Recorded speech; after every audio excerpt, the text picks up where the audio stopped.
Hello students, ओम शांति।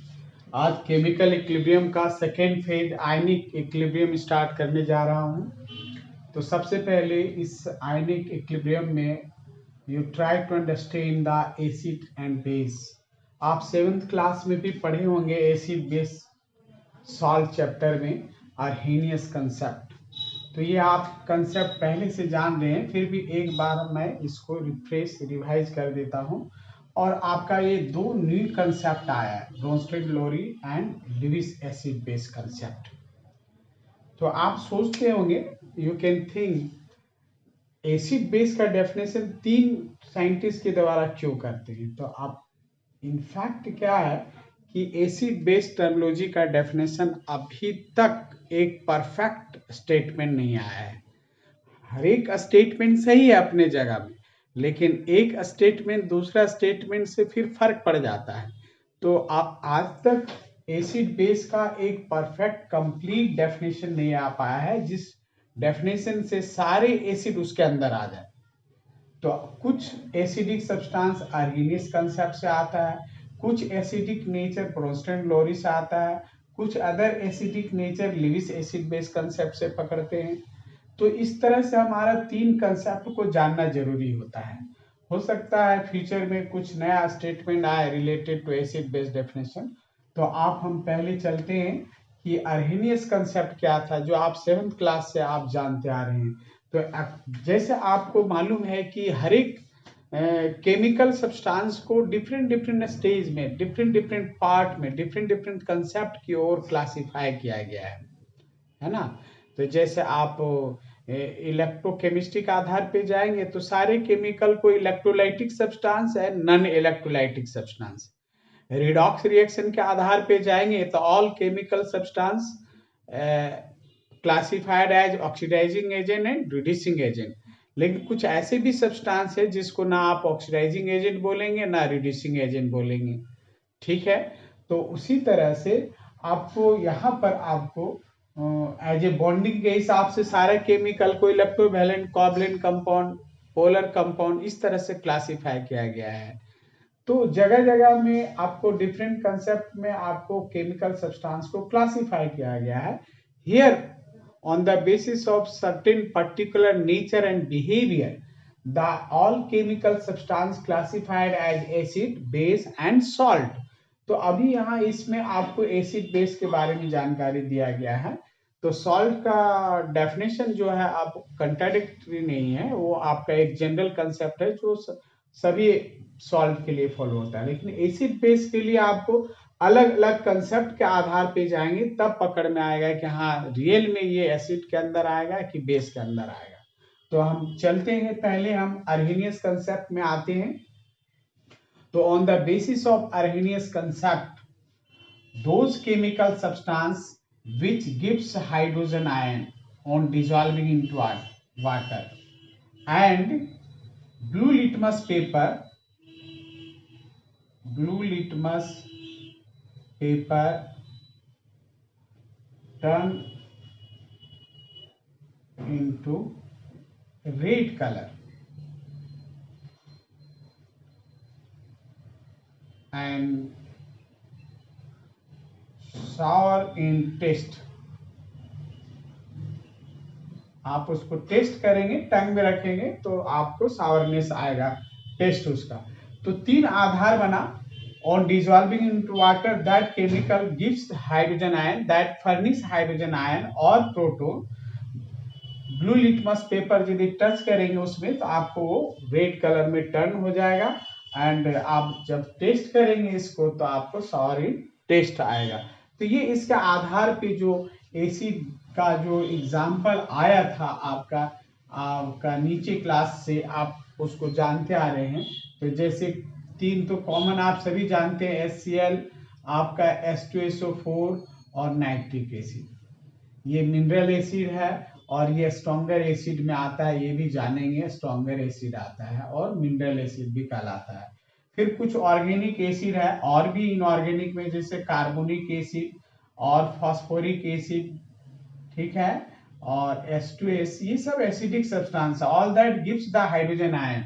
जैसे आप HNO3 को वाटर में डिजॉल्व करेंगे तो आपको वाटर में डालेंगे तो ये आपको स्प्लिट करेगा आयन में एज H प्लस एक्वस हो जाएगा एंड नाइट्रेट आयन एक्वस हो जाएगा। यानी ये आपको प्रोटॉन दिया, उसी तरह से ये सब भी प्रोटॉन देगा। और कुछ ऑर्गेनिक एसिड का भी एग्जांपल ले लीजिए, और ये सभी वीकर एसिड में आता है। क्योंकि आपको मैं पहले भी बताया था पिछले क्लास में कि कोई भी इंट्रांस एग्जाम फेस करेंगे तो आपको एसिड बेस से रिलेटेड एक क्वेश्चन जरूर मिलेगा, चाहे इनऑर्गेनिक का हो चाहे ऑर्गेनिक का है, लेकिन कंसेप्ट आपको जानना होगा। तो स्टार्टिंग से एक आधार हम देते जा रहे हैं कि कुछ एसिड स्ट्रॉन्गर में आता है और कुछ वीकर में आता है। रीजन तो आप बाद में जानेंगे, अभी तो आपको पहले जानना है कि कौन कौन सब्सटेंस एसिडिक नेचर के अंदर आएगा और कौन बेसिक नेचर के अंदर आएगा। एनीवे कुछ ऑर्गेनिक एसिड में आप जैसे लेते हैं एसिटिक एसिड और formic acid, oxalic acid C2H2O4, ये सभी ऑर्गेनिक एसिड है और ये आपका वीकर एसिड में ही आता है। एनीवे अब बेस का आधार फिर 3 आधार बनाया, वो उसमें आधार क्या बना, वो आपका था OH hydroxyl ion on dissolving into water, और blue red litmus paper turn into blue colour, उल्टा just, and soapy in touch में लिखो। जब आप टच करेंगे तो स्लिपरी होगा, जैसे कोई भी साबुन को आप भींगे फिंगर से आप टच करते हैं स्लिपरी फील होता है, वैसे कोई भी बेसिक सब्सटेंस होगा वो आप भींगे हाथ से टच करेंगे तो वो आपको साबुन की माफिक जैसा होगा, यानी स्लिपरी या सॉपी टच लिखे हैं उसी को। एंड बीटर इन टेस्ट, आप चेक कर देखेंगे बीटर इन टेस्ट आपका। तो ये आधार है कोई भी बेसिक सब्सटेंस का। डोज अब तो डेफिनेशन इसके आधार पे बना सकते हैं, यही मेन पॉइंट है। एसिड में पॉइंट था आपका H plus on dissolving into water, और blue litmus turns into red colour, यहाँ red litmus turns into blue colour, turn into blue colour, ठीक है, ये आप देख लेंगे। फिर सॉपी इन टच हो गया एंड बीटर इन टेस्ट। तो आप डेफिनेशन खुद बना सकते हैं, those chemical substance which gives hydroxyl ion या which furnish hydroxyl ion on dissolving into water, and red litmus paper turns into blue color, soapy in touch and bitter in taste। ये आपका अर्नियस concept के आधार पे आया। तो इसका example क्या लेंगे, तो आपको जैसे हाइड्रोक्साइड ऑफ मेटल ले लीजिए, हाइड्रोक्साइड ऑफ मेटल, तो जैसे आप लिखते हैं sodium hydroxide, calcium hydroxide, zinc hydroxide, ठीक है, फेरिक हाइड्रोक्साइड, ये सभी बेस है। आपको एक नॉन मेटल का हाइड्रोक्साइड है जो अमोनियम हाइड्रोक्साइड है, ये वीकर बेस के अंदर आता है। तो आप नोट कर सकते हैं अल्कली मेटल और अल्कलाइन अर्थ मेटल का जो हाइड्रोक्साइड है वो आपको स्ट्रॉन्गर बेस के अंदर आएगा। तो आप ऐसे शॉर्ट में बोल सकते हैं hydroxide of metal are known as base, जितने मेटल का हाइड्रोक्साइड है वो सभी बेस है। और एक जानकारी के लिए आपको मैं बताया, लिथियम एंड बेरिलियम को छोड़कर बाकी अल्कली मेटल और अल्कलाइन अर्थ मेटल का हाइड्रोक्साइड होगा वो स्ट्रॉन्गर बेस में आएगा। स्ट्रॉन्गर बेस कौन आएगा, जो आप यदि लेते हैं hydroxide of alkali metal, alkali और alkaline earth metal, and alkaline करो, alkaline earth metal, lithium beryllium छोड़कर। फिर आप transition hydroxide of transition metal लेंगे, हाइड्रोक्साइड ऑफ, ये सब नोटेबल पॉइंट है, आपको बहुत स्टूडेंट को हो सकता है जानकारी नहीं होगा, 10th में आपको तक ये सब कोई बताया नहीं होगा, तो अभी से आप स्टार्ट कर दीजिए जानना। हाइड्रोक्साइड ऑफ ट्रांजिशन मेटल जो होगा वो आपको वीकर बेस के अंदर आएगा, ठीक है। जो जितना आसानी से हाइड्रोक्सिल आयन देगा और ज्यादा से ज्यादा देगा वो स्ट्रॉन्गर बेस होता है। तो आपको ये देखना होगा कौन 100% आयनाइजेबल है। जो पार्शली आयनाइजेबल है, जो 100% हाइड्रोक्सिल आयन नहीं देगा तो वीकर बेस होगा, ठीक है। और जो 100% आपको H+ नहीं देगा, यानी पार्शली आयनाइज होगा एसिड, तो उसको हम वीकर एसिड के अंदर रखेंगे। एंड विच वन 100% आयनाइजेबल, यानी 100% H+ देगा और ज्यादा से ज्यादा H+ देगा, वो सारा स्ट्रॉन्गर एसिड के अंदर आएगा। ये एक कंसेप्ट है। तो डिस्कशन तो आपको रीजन तो बाद में आएगा, तो पहले तो आपको जानना है एसिड बेस है क्या, किसको बोलते हैं। तो ये अमोनियम हाइड्रोक्साइड वीकर बेस में आता है, ये भी वीकर बेस में है, नोट कर लिए। तो आपको ये जो नीचे क्लास में आप जान रहे थे एसिड बेस का डेफिनेशन, आर्हेनियस कंसेप्ट, उसको मैं एक बार रिवाइज करा दिया हूं। और मेरे ख्याल से I hope every student know the example of acid and base. चूंकि आप नीचे क्लास से ये सब लिखते आ रहे हैं, तो मेरे ख्याल से सबको याद होना चाहिए। अब जो अगला न्यू कंसेप्ट में आ रहे हैं, 11th में जो पढ़ रहे हैं, अभी नया कंसेप्ट आया, वो है ब्रोंस्टेन-लोरी कंसेप्ट। ब्रोंस्टेन-लोरी कंसेप्ट, जैसे ये क्यों आपको नया कंसेप्ट डेवलप हुआ, जैसे आप बोलेंगे कि अमोनिया बेसिक नेचर है, लेकिन ये तो हाइड्रोक्सिल आयन नहीं देगा। वाटर में आप डिसॉल्व करेंगे तो हाइड्रोक्सिल आयन नहीं देगा, जिससे कार्बन डाइऑक्साइड ये एसिडिक बिहेवियर शो करता है। यानी आपको वेट, आप लिटमस पेपर लेंगे तो आप कार्बन डाइऑक्साइड पास करेंगे तो ब्लू लिटमस पेपर रेड हो जाएगा। तो ये आपको एसिडिक नेचर है, लेकिन ये तो आर्हेनियस कंसेप्ट का डेफिनेशन तो फुलफिल नहीं करता है, इसमें तो H है नहीं, तो this one will not furnish hydrogen ion. उसी तरह अमोनिया हो गया बेस, तो आपको आर्हेनियस कंसेप्ट तो ये फॉलो नहीं कर रहा है। तो ऐसे बहुत सा एग्जांपल मिलेगा जो आर्हेनियस कंसेप्ट को फॉलो नहीं करता है, but that comes under the acidic and basic behaviour, और एसिडिक सब्सटेंस और बेसिक सब्सटेंस।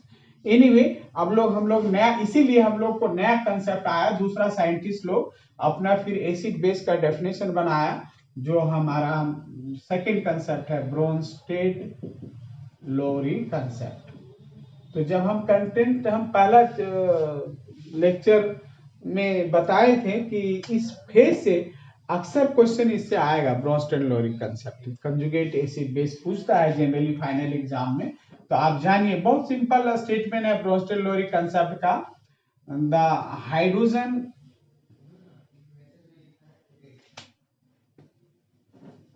प्रोटोन लिखिए, H+ की जगह में सीधे लिखिए proton donor substance is known as Bronsted-Lowry acid, Lowry acid, and proton acceptor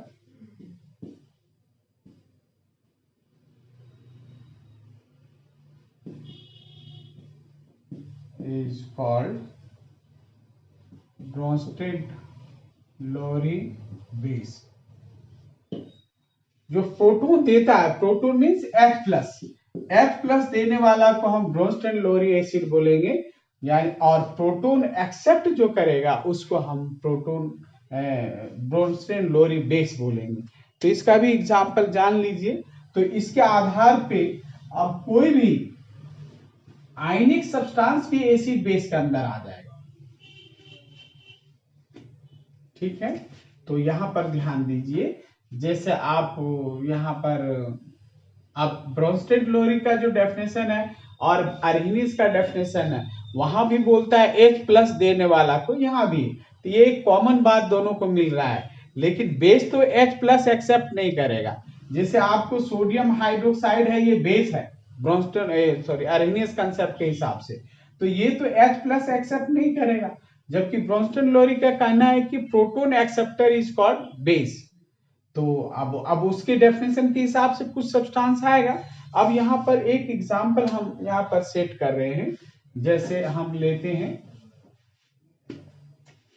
HCl और ये अमोनिया का रिएक्शन करते हो, तो ये NH4 प्लस बना और ये Cl माइनस बना, यानी अमोनियम क्लोराइड बनाएगा।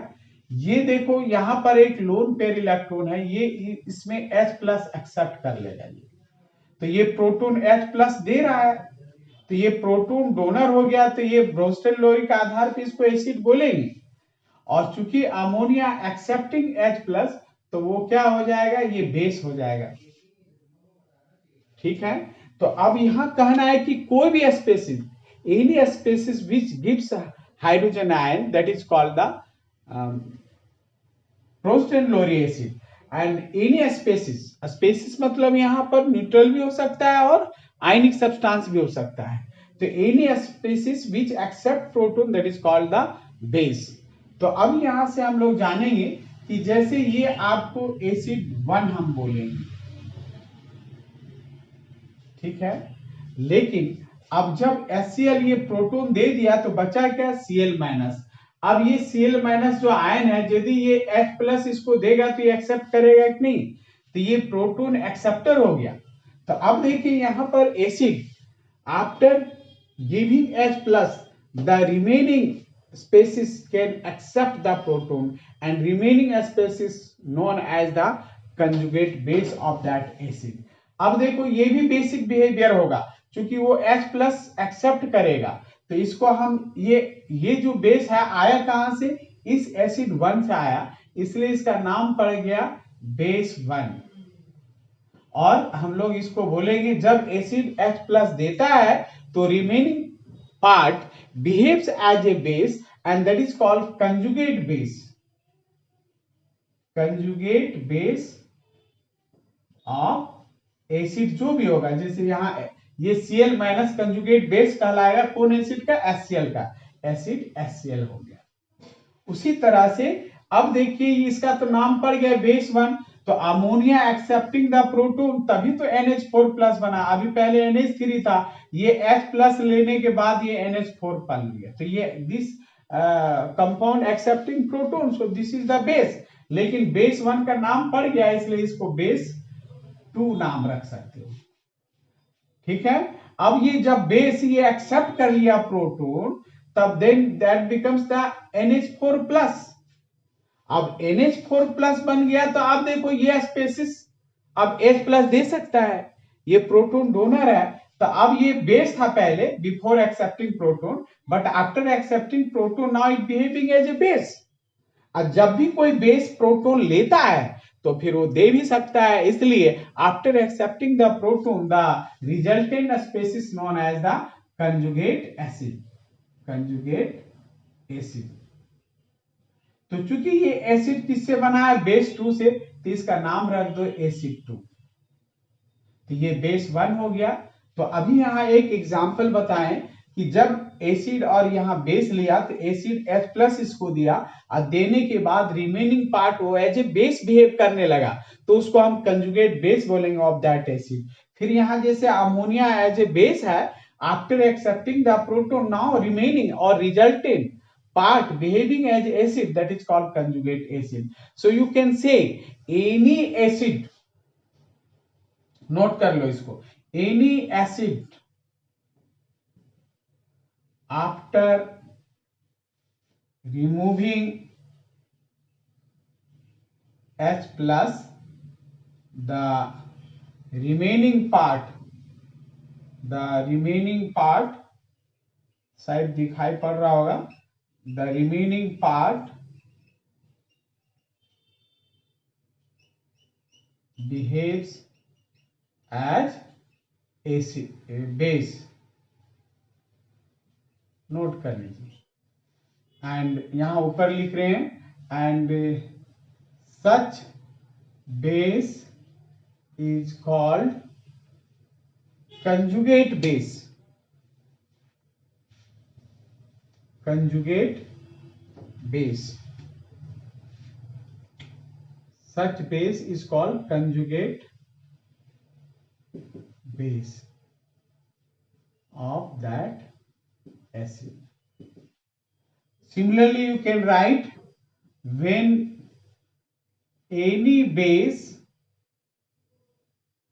accept proton, the resulting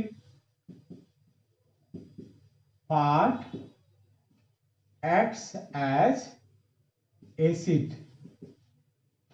Such acid is called conjugate acid of that base. तो ये आपका हो गया, hence Bronsted Lowry concept is called conjugate acid base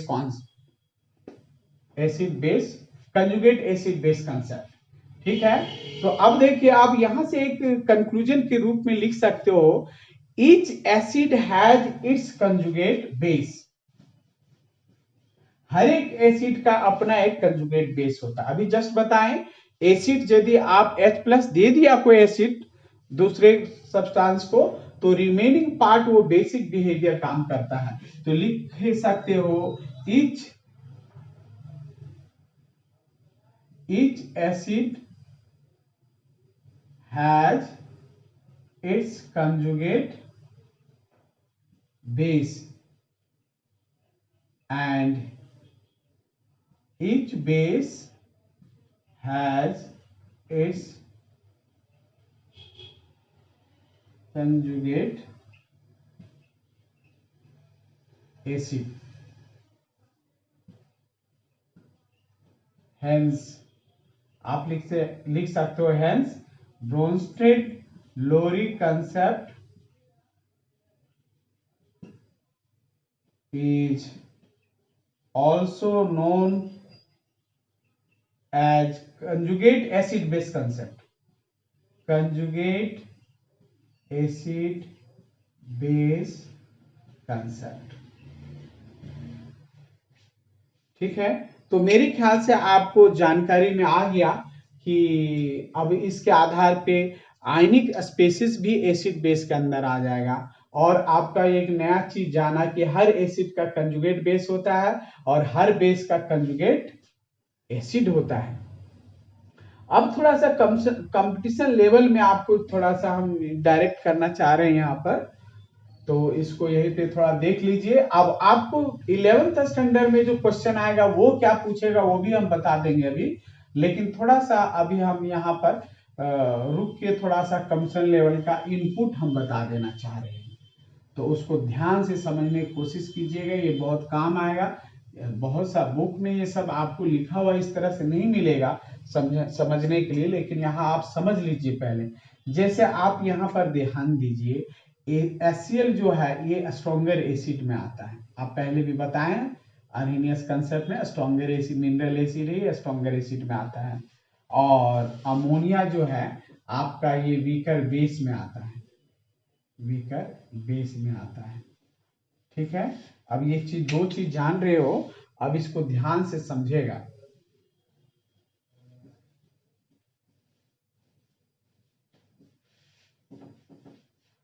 जैसे जब आपसे पूछा जाएगा कंपटीशन लेवल में, ऑब्जेक्टिव में आएगा कि कौन स्ट्रॉन्गर है कि वीकर है, तो आपको कैसे पता करेंगे? तो पहले यदि कंजुगेट एसिड बेस से रिलेटेड है तो उसको समझने की कोशिश कीजिए। ये जो HCl है स्ट्रॉन्गर एसिड, अभी हम क्या बताएं, किसको बोलेंगे स्ट्रॉन्गर एसिड? जो आसानी से, that acid which one easily and more H+ furnish that comes under the stronger acid। जो आसानी से और ज्यादा से ज्यादा जो H+ देगा उसको स्ट्रॉन्गर एसिड बोलेंगे। ठीक है, तो ये आपको स्ट्रॉन्गर एसिड है। ठीक है, अब ये HCl आपको H+ दे दिया इसको, तो बच गया Cl- जो यहां लिखे। तो अब देखिए ये Cl- जो है, अभी हम बोल रहे हैं इट इज कंजुगेट बेस, तो अब ये कंजुगेट बेस में H+ देने की बात करेंगे तो ये तो एक्सेप्ट करेगा। तो आपको बेस में भी ये चीज ध्यान देना है कि that species which one more eagerly accept the proton that is the stronger base. जो जितना आसानी से और ईगरली एक्सेप्ट करेगा प्रोटोन को, तो उसको हम स्ट्रॉन्गर बेस बोलेंगे। तो ऐसे क्लोरीन जब एक इलेक्ट्रॉन मिल गया तो Cl- ऑक्टेट पूरा हो गया, ये डबल आयन में आ गया, लेकिन ये उसकी उतनी आपको H प्लस लेने की जरूरत नहीं, ध्यान से समझिएगा। ऐसे एक्सेप्ट करेगा, H plus and Cl minus मिलके HCl बनाएगा जब मिलेगा, लेकिन उतना ईगरली आपको एक्सेप्ट नहीं करेगा क्योंकि वो स्टेबिलिटी मेंटेन कर लिया है। और दूसरा लॉजिक समझो, जब क्लोरीन और HCl था तो ये आसानी से इजिली H प्लस दे दिया। यदि Cl माइनस को उतना ही ईगरनेस रहता है H प्लस एक्सेप्ट करने के लिए, तो ये यहां HCl से H प्लस हटता ही नहीं, क्योंकि ये आसानी से दे दिया, माने इसको देने से कोई खास फर्क नहीं पड़ा क्लोराइड को। तो आप यहां लेंगे कि ये क्लोराइड जो है, that one accept the proton but not eagerly accept the proton, so that conjugate base comes under the weaker base। तो अब ये कंजुगेट बेस जो है वीकर हुआ क्योंकि वो स्ट्रॉन्गर एसिड से आ रहा है। तो कोई भी स्ट्रॉन्गर एसिड से H प्लस निकलेगा तो रिमेनिंग पार्ट जो है वो आपको वीकर होगा, रिमेनिंग पार्ट जो है कंजुगेट बेस वीकर होगा। और यदि ये आप यहां पर ले लीजिए एस्टिक एसिड, इसको हम बोलते हैं वीकर एसिड के अंदर बोलते हैं। क्यों बोलते हैं इसको वीकर एसिड? ये पार्शली आयनाइज होता है एसीटेट आयन में और H प्लस में, बहुत आसानी से H प्लस नहीं देगा और ज्यादा से ज्यादा और 100% नहीं देगा। भले 1:1 रेशियो में टूट रहा है, लेकिन मान लो 100 मॉलिक्यूल है तो 40 मॉलिक्यूल ही आयनाइज होगा, बाकी अनडिसोसिएट रहेगा, 100% आयनाइजेबल नहीं है। तो जब देखो ये H प्लस आपको दे दिया, मुश्किल से दिया, आसानी से नहीं देता है, इसीलिए ये वीकर एसिड में आया। अब सपोज मान लो H प्लस दे दिया, तो ये जो तुम्हारा एसीटेट आयन जो बचा वो कंजुगेट बेस हुआ। लेकिन कंजुगेट बेस क्या होगा, यदि बाहर से H प्लस इसको मिलेगा तो ईगरली एक्सेप्ट कर लेगा, क्योंकि वो तो छोड़ना नहीं चाह रहा था, लेकिन किसी कारण से मान लो दे दिया और यदि बाद में उसको H प्लस मिलेगा तुरंत एक्सेप्ट करेगा। तो ये कंजुगेट जो बेस हुआ यहां पर, कंजुगेट बेस, ये स्ट्रॉन्गर हो गया, ये स्ट्रॉन्गर हो गया। क्यों? ये वीकर एसिड से आता है। तो कंक्लूजन निकालिए आप यहां पर, और एक इसका बेस के बारे में भी देख लीजिए। देखो अमोनिया वीकर बेस में आता है, ये स्टेबल कंपाउंड है, ऑक्टेट पूरा है, लेकिन जब ये H प्लस दिया तो यहाँ लोन पेयर था, वो एक्सेप्ट कर लिया तो NH4 प्लस हो गया। तो अब देखो ये चार्ज स्पेसिस हो गया, वो न्यूट्रल था। अब जब आफ्टर एक्सेप्टिंग द प्रोटोन या H plus, now it become NH4 plus, ये अब अनस्टेबल हो गया। तो अब ये यदि कोई लेने वाला मिलेगा H प्लस तो तुरंत दे देगा H प्लस। तो अमोनियम आयन से आसानी से H प्लस देगा, जो आसानी से H प्लस देगा वो स्ट्रॉन्गर एसिड में आएगा। तो ये जो कंजुगेट एसिड है ये स्ट्रॉन्गर हो गया, लेकिन खुद जहां से आ रहा है वो वीकर बेस था। तो यानी ये वीकर बेस था, तो इसका जब H प्लस लिया तो वो स्ट्रॉन्गर कंजुगेट एसिड स्ट्रॉन्गर हो गया। और जस्ट उल्टा, यदि ये स्ट्रॉन्गर बेस होता तब फिर वहां पर जब एक्सेप्ट करता तो फिर वो वीकर में आ जाता वो एसिड। तो तुम यहां कंक्लूजन के रूप में लिख सकते हो कि, कंक्लूजन में नोट कर लो, ये काम आएगा। Conjugate base of stronger acid is weaker. यदि स्ट्रॉन्गर एसिड का कंजुगेट बेस बना है तो वो वीकर होगा, एंड वाइस वर्सा लिख दीजिए, उल्टा। यदि कंजुगेट बेस वीकर एसिड से आया है तो वह स्ट्रॉन्गर होगा, जैसे अभी इसका एग्जांपल भी है और HCl का। तो सेम उसी तरह से आप लिख लीजिए, conjugate acid of weaker base is stronger, and vice versa लिख लीजिए, वाइस वर्सा।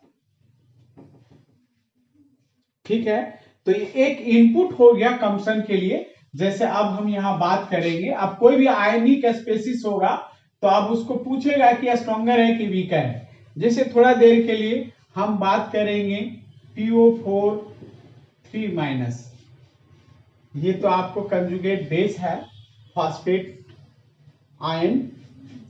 लेकिन आप देखिए स्ट्रॉन्गर बेस होगा कि वीकर होगा, तो इसका ओरिजिन में जाओ, इसका एसिड ये आया कहां से, फास्फोरिक एसिड से। अब फास्फोरिक एसिड क्या है, वीकर है, तो ये क्या हो जाएगा, स्ट्रॉन्गर हो जाएगा, ये कंजुगेट बेस स्ट्रॉन्गर हो जाएगा। ठीक है, जैसे तुम यहां पर ले लो सल्फाइड आयन, तो ये आया कहां से, H2S से आया, तो H2S वीकर है, तो ये फिर क्या हो जाएगा, स्ट्रॉन्गर हो जाएगा। फॉलोड। लेकिन आप ले लीजिए SO4 2 माइनस, तो आप ये कंजुगेट जो बेस है वह स्ट्रॉन्गर होगा कि वीकर होगा, तो इसका ओरिजिन में जाओ, ये है ओरिजिन, इससे आया है सल्फेट H2SO4 से, और ये स्ट्रॉन्गर एसिड में आता है, तो इसका कंजुगेट बेस क्या हो जाएगा, वीकर होगा। तो इस तरह से आपको फाइंड करने में कि स्ट्रॉन्गर है कि वीकर है, ये आपको मदद मिलेगा। ये एक मैंने टिप्स बता दिया, तो उसको ध्यान में रखिएगा, तो कमीशन वगैरह में काम आएगा। अब आइए आपका काम का, जो आपको फाइनल एग्जाम में क्वेश्चन पूछता है, तो आपको यहां पर क्या करेगा कि राइट द क्वेश्चन इसी तरह से आएगा, right the conjugate acid of the following species. Conjugate acid पूछ रहा है फॉलोइंग स्पेसिस का। ठीक है, तो आप यहां पर ले लीजिए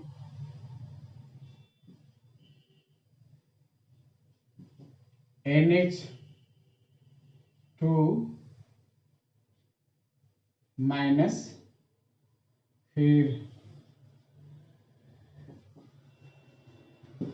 H2O ले लीजिए, और Br माइनस ले लीजिए, कार्बोनेट आयन ले लीजिए। ठीक है, इस तरह से आप निकालना पड़ेगा आपको। तो आप इतने ही एग्जाम्पल में देख लीजिए। तो आपको देखिए कंजुगेट एसिड कब बना था, जब कोई बेस प्रोटॉन को एक्सेप्ट करता है तब वो कंजुगेट एसिड बनता है। तो यहाँ पूछा है आपको conjugate acid of the following species, तो इस स्पेसिस का आपका कंजुगेट एसिड बन रहा है, पूछ रहा है। तो कंजुगेट एसिड तब बनता है जब OH प्लस एक्सेप्ट करता है। तो करना क्या है, जब भी आप नोट कर लीजिए, इसको टिप्स है एक तरह से, कंजुगेट एसिड जब आपको पूछे किसी स्पेसिस का, तो just add H plus in that species, उस स्पेसिस में आप H प्लस एड कर दीजिए। और जब कंजुगेट बेस पूछेगा तो आप क्या करेंगे, रिमूव